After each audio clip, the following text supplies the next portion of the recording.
6-7 सर्वे हुए हैं, किसी के आंकड़े मिलते जुलते नहीं है, है ना। और ये है कि हमने लक्ष्य 75 पार का रखा था, हम उसी आसपास रहेंगे। एग्जिट पोल से स्पष्ट हो चुका है कि भारतीय जनता पार्टी एक लंबी छलांग लगाई है शुरुआती दौर में, और ये रुझान की ओर इंगित करता है।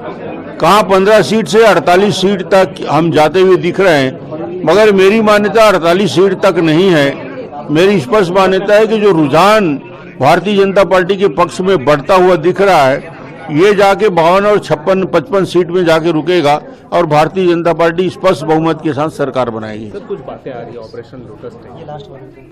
अब ऑपरेशन लोटस की बात वही लोग कर रहे हैं जिनके मन में डर और भय है। यदि आपने कुछ गलतियां नहीं की तो उसके लिए चिंता करने की जरूरत नहीं है।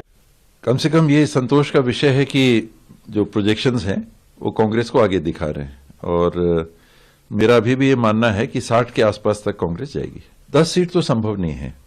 4 तो 100% कांग्रेस जीत रही थी, और बाकी 8 में भी कांग्रेस चुनाव में थी। 2 में थोड़ा सा कमजोर थे, बाकी 6 में कांग्रेस क्लियरली कंटेस्ट में है। तो 2 सीट कांग्रेस का तो संभव नहीं।